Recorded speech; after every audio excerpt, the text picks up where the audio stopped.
Hello and welcome to Oscar Mike Radio. My name is Travis, Marine Corps veteran and your host. And this is part three of this series about J.J. Millett, a U.S. Army National Guard veteran in a real situation that affects all veterans, in my view, all veterans, all first responders, all law enforcement. And I'm so pleased to have his aunt Emily, with me tonight to talk about JJ and some aspects of the situation. Emily, welcome to Oscar Mike Radio. I am so humbled and honored that you would choose to share with us in this forum tonight. Thank you very much for having me. I appreciate all the help and you've been giving us and letting everybody know what's been happening with JJ. Well, JJ is a brother soldier in my view. And, when I have an aunt, a cousin, and a sister coming together to advocate for a fellow soldier brother, it gets my attention. That doesn't happen very often. Um, Aunts are special people. I mean, it's really weird, Emily. I could talk to my aunt about stuff I couldn't talk to my mom to. And, my aunt could, get stuff out of me that, no other woman could sometimes. And so it's really special and kind of cool having an aunt. So I'm kind of curious if you'd start with what was JJ like growing up? Because Emily is like, they used to fight like cats and dogs. Elizabeth was like, he was kind of older than me and I really looked up to him, but you saw him from day one. What was that like? JJ was always just a nice kid, always helpful, polite, respectful. I mean, he was probably for living locally, he was probably the only boy that lived locally for a nephew. The other nephews lived out of the town. So but he was just always just a nice kid. Everybody loves JJ. Everybody. I mean, my uncle or my husband's aunt, everybody's like JJ, JJ, JJ. It's always JJ. He was never in trouble. He was just a good kid. Yeah. Yeah. That was, it's like he just, he'd stop and he was a quiet boy. He stayed to himself as he got older, but he was just a good all around kid. What was it like when you found out he was joining the National Guard? I was happy actually because living up in Northern Vermont, I think I thought it was a great thing for him, but I was also worried because knowing he was going to be sent to Afghanistan, that's very dangerous. And Vermont National Guard did lose quite a few. So, I was scared. I know Elizabeth was very scared of him, but we were very proud for him to do that. I mean, serving his country, it's a great thing. I also thought it was great for him to leave that area and see other parts of the world. So I think, it was a good growth experience for him also. Did you ever see him in uniform? Yes, he came. I think I did. I know when he came back, like he immediately came and saw Elizabeth. That's when he gave her the stuffed bear with the little uniform on it she still has. He we moved so we I worked a lot back then, so in an accounting firm, so I was always working. So I believe we did honestly, and back then the cell service we're going back quite a few years ago, none of that was around as much, even the internet. Right, right. So even trying to, anybody to get in touch with them wasn't easy. I mean, when you go back that many years ago, just talking to somebody, it wasn't easy. But we were always in touch with, his mom or, says, how things were going. But we were very concerned. I mean, he Did was you young. He was 21 years old when he joined. 21? It's hard to believe sometimes, right? That, a 19, 20, Yeah. 22-year older has all this responsibility at that stage of their life. That's and I think that's the issue. And I think on the flip side, he saw so many things that probably 21 shouldn't see. Yeah. And then, he's had the PTSD for years, since. But I mean, he point blank said the more he's done therapy, the more he's probably tried to, just keep covered up because trying to be a man and not really let those emotions get to you. So did you see any of that when he came back? Because, you know, We did. sometimes, I think he was yeah. more quiet, a little more quiet, more reserved. I mean, like I said, he was always more of a quiet, but you could definitely see a change. I think a lot of people had to change when they came back. It was different. Yeah. You saw things differently, you acted differently because he saw things nobody should ever see. Now, as I understand it, you and Elizabeth don't live in Vermont anymore. You all have moved since Right. then. Right. So So yeah, we moved 10 years ago, but we keep in contact with JJ. And he's just like one of the ones we've kept in contact with a lot. yeah. Um, take me back. You weren't there close because you moved, but take me through what happened in February, if you will, and then kind of transition to the situation now in March where we're going along here and he might be facing jail time. Yes. We obviously, unfortunately, saw on Facebook what was happening, so I immediately reached out to his, sister, so what was going on. And he had been feeling depressed and had some issues. I'd say early winter, maybe December, and went to the VA or talked to them, and they prescribed a new medication for him. Lo and behold, that medication has some severe side effects. I did some research, and it's a black box warning on that. Now, what does that mean? Means it's, I think, likely to it's a severe adverse side effect per the FDA, likely to cause suicidal thoughts, and also one of the big things was hallucinations. And obviously, after taking the medication for a few weeks, he started hearing voices and having hallucinations and obviously suicidal thoughts. And that's the crux of the situation That's is the crux of the situation, which then, that built up to the February 19th where he had the mental health break, and, he called the hotline for help, and I don't think he had any idea when he called the hotline what was going to happen. He answered the questions. Well, we've read the transcript, and he'd be asked a question, he'd answer the question honestly. So unfortunately, the state's attorney is taking his answers as terrorism instead of saying this was a response. Who do you want to hurt? Do I, what do you want to do? And he'd be like, well, I don't want to hurt myself, but the voices are telling me to hurt myself, but I don't want to hurt myself. The voices are telling me to hurt the electric company, but I don't want to hurt anybody. I don't want to do this. So I mean, he really thought he was talking to a helpline, which I guess I would have thought the same thing. That was the purpose of it.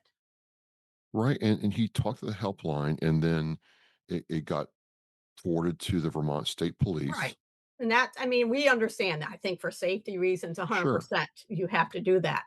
And at that point, when the state police got the call, if they thought it was that big of an issue, wouldn't they have gone immediately to find him instead of saying you can turn yourself in? That's what, amazes us.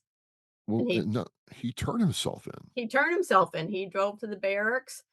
He said, "Here's my revolver." He had a revolver, and here it is. He put his hands up and he said, that's it. I mean, so he did nothing wrong. And I mean, there's the state's attorney saying he had tactical gear. He doesn't even own tactical gear. So I mean, it doesn't even make sense. Some of what they're saying about him, he's never owned it.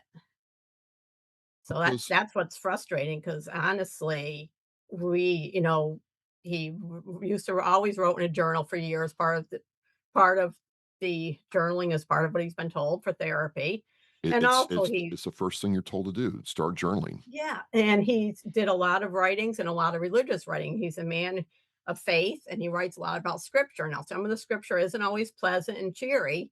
It can be dark, and that's what and they're using that as saying that's a manifesto. They've renamed it now as a journal, but those are religious writings, and those are just his thoughts at that time. I mean, a lot of us writing down thoughts, and that's what they're using that against him also.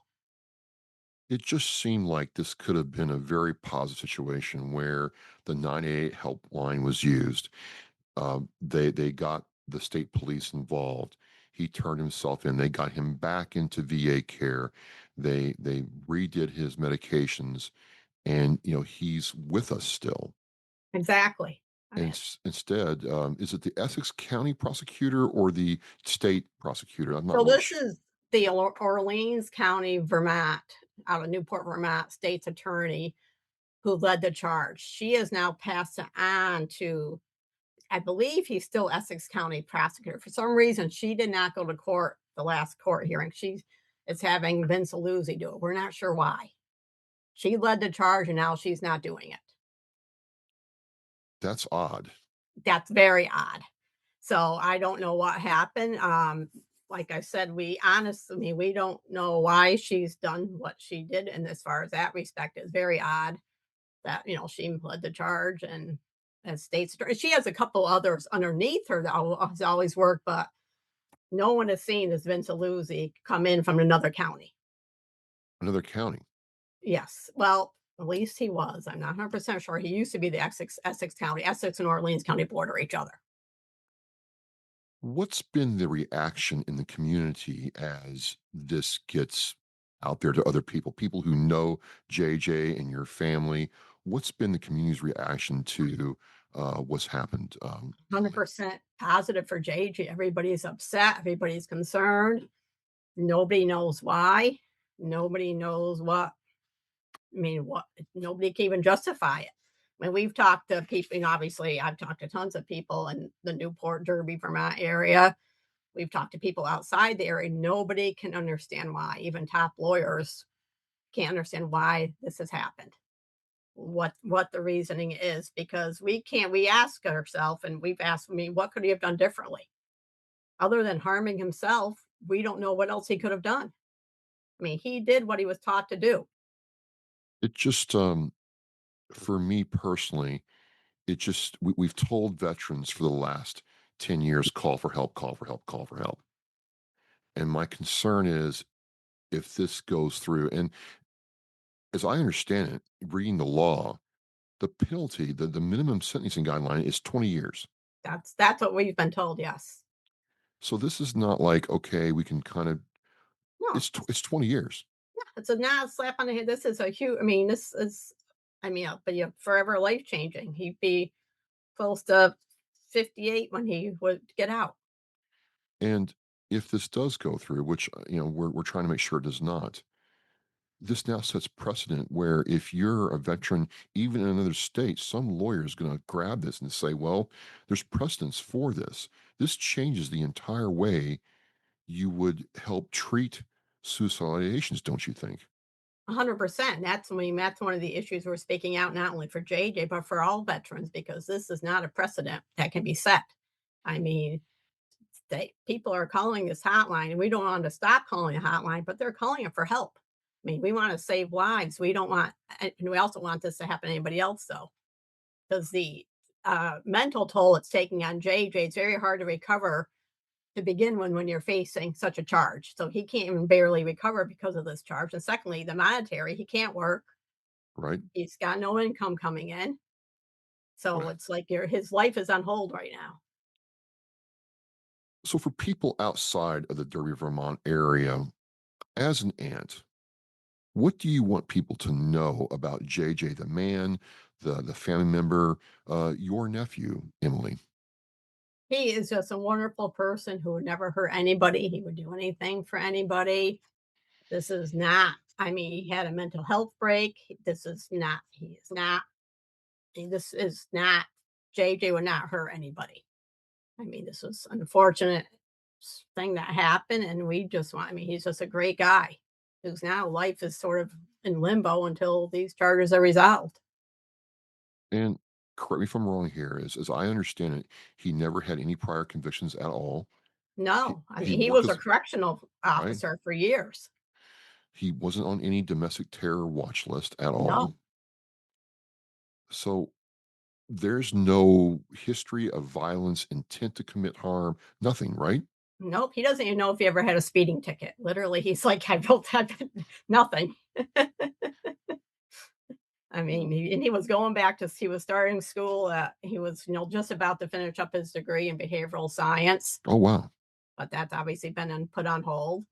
So I was hoping to really, maybe become a social worker or something. He had me all these plans now, and obviously everything's on hold. I mean, In a in a perfect world, what would be the outcome that you all are seeking for JJ at this point? I mean, all of us would like the charges dropped and an apology made. I mean, nothing. I mean, the charges we want them dropped. I mean, all we just. I mean, we just want the charges dropped so he can proceed with his life and continue on with his education. He's great with people and great with children, so he'd be a great youth mentor, and, I mean, that's what he was also doing before. I mean, he's just a great, he has great patience with it, and he's really great at the job. Obviously, he was a great correctional officer. We had many, um, we had some former inmates reach out to us, or maybe current inmates, I don't know, saying what a great guy he was and, how respectful he was as a correctional officer. You don't see that often. Right. No, no, you don't. So, I mean, that's just the type of person JJ is. The next question I get asked is, I get asked, well, what kind of guy was he? And I'm like, well, talking to his sister, cousin, and now his aunt, I would say that, he was loved by his family, loved by his, sibling and cousin and aunt, and then, really a solid guy in the community. Um, after I answer it that way, the next question I'm asked is, well, okay, what can we, because I got people in Texas, Florida, other across the nation starting to learn more about this. What can we do to help, Emily? We need to get this out there. Publicity, publicity. Just need to keep pressing the issue. We need people to call or write to the Orleans County State's Attorney Office in Newport, Vermont. I've got the number and address if they need that. They need to be told to drop all these charges. The pressure has to be on them to know that America is watching, not just Newport, Vermont, Derby, but America is watching this. If you give me the phone number and address, I will put that in the Oscar Mike Radio show post what to do, and I will call this week myself and send a Okay. letter.